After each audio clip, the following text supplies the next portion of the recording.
Assalamualaikum warahmatullahi wabarakatuh. Semoga kita selalu dalam lindungan Allah Subhanahu wa Ta'ala. Ya, berjumpa lagi dengan Ibu. Untuk pertemuan kedua, Ibu akan membahas terkait perkembangan sistem hukum Indonesia. Ya, jadi yang pertama adalah sejarah perkembangan. Ya, sejarah perkembangan yang pertama adalah periode kolonialisme. Ya, dalam periode kolonialisme itu dibedakan menjadi 3 era. Ya, 3 era, yaitu era VOC, liberal Belanda, dan politik etis hingga kedudukan bangsa Jepang. Ya. Yang pertama ya, kita bahas tentang era VOC. Ya. Jadi pada masa penjajahan VOC, sistem hukum yang digunakan bertujuan untuk untuk keperluan eksploitasi ekonomi dan membantu krisis ekonomi di negara Belanda. Ya. Yang kedua, pendisiplinan rakyat asli Indonesia dengan sistem yang otoriter. Ya.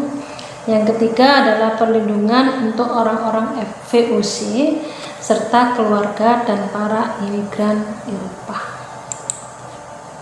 Ya. Yang kedua adalah era liberal Belanda. Ya, itu pada tahun 1854. Ya, 54 di Hindia Belanda.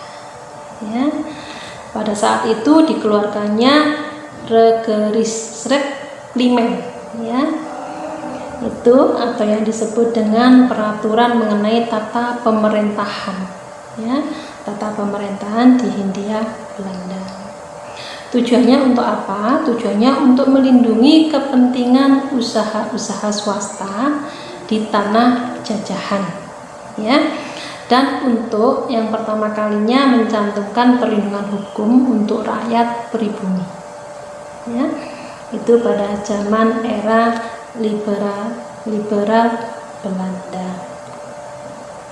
Ya. Yang ketiga adalah era politis etis, ya, sampai kolonialisme Jepang. Ya. Jadi politik etis itu diterapkan di awal abad ke-20. Pada abad 20, yaitu tentang kebijakan-kebijakan awal politik etis yang berkaitan langsung dengan pembaruan hukum. Ya. Tuh.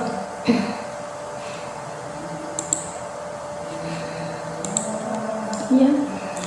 Jadi pembaruan hukum itu apa aja yang diperbarui? Ya, itu antara lain: 1. Terkait dengan pendidikan bagi rakyat pribumi. Ya. Yang kedua adalah pendidikan Volksrecht. Ya. Volksrecht. Ya. Yang ketiga terkait manajemen organisasi pemerintah. Ya. Jadi yang ketiga manajemen organisasi pemerintahan. Ya. Yang keempat adalah manajemen lembaga peradilan. Yang kelima yaitu pembentukan peraturan perundang-undangan, ya, peraturan perundang-undangan yang berorientasi pada kepastian hukum. Ya.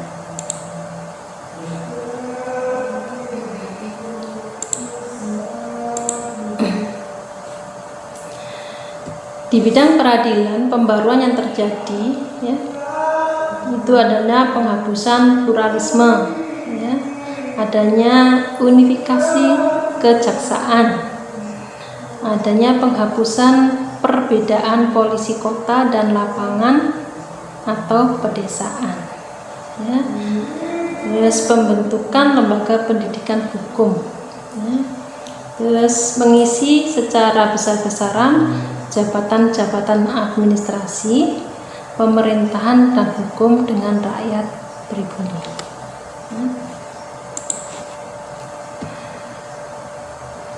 Yang berikutnya adalah era Orde Baru. Ya. Dalam era Orde Baru itu pembaruan hukum pada masa Orde Baru itu dimulai dari penyingkiran hukum dalam proses pemerintahan dan politik, ya. Pembentukan undang-undang pokok agraria, membuat undang-undang yang mempermudah modal dari luar masuk dengan undang-undang penanaman modal, ya, dengan undang-undang penanaman modal asing yang masuk ke Indonesia. Terus undang-undang pertambangan dan undang-undang kehutanan, ya.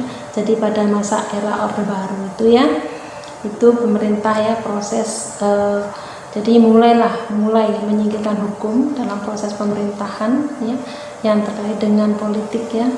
Politik, pembukuan undang-undang agraria, pembentukan undang-undang yang mempermudah modal, ya, dari luar masuk ke Indonesia, ya. Selain Orde Baru juga melancarkan kelemahan lembaga hukum di bawah kekuasaan eksekutif, ya. Yang kedua, mengendalikan sistem pendidikan dan pembatasan pemikiran kritis, ya, termasuk dalam pemikiran hukum, ya.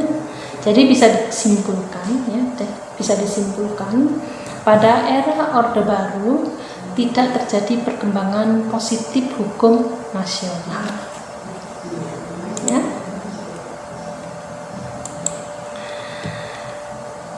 Yang keempat adalah periode pasca Orde Baru, ya, yaitu dimulai pada tahun 1998 sampai sekarang, ya.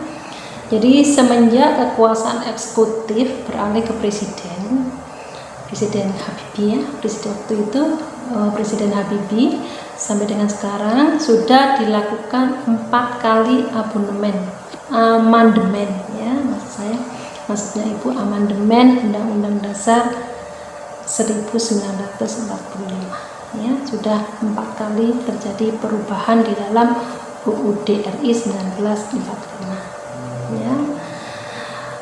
Apa aja yang diperbarui, ya? Ada beberapa pembaruan formal yang terjadi, ya. Antara lain pembaruan sistem politik dan ketatanegaraan, ya. Yang pertama. Yang kedua adalah pembaruan sistem hukum dan HAM. Dan yang ketiga adalah pembaruan sistem ekonomi, ya. Jadi itu perkembangan sistem hukum Indonesia mulai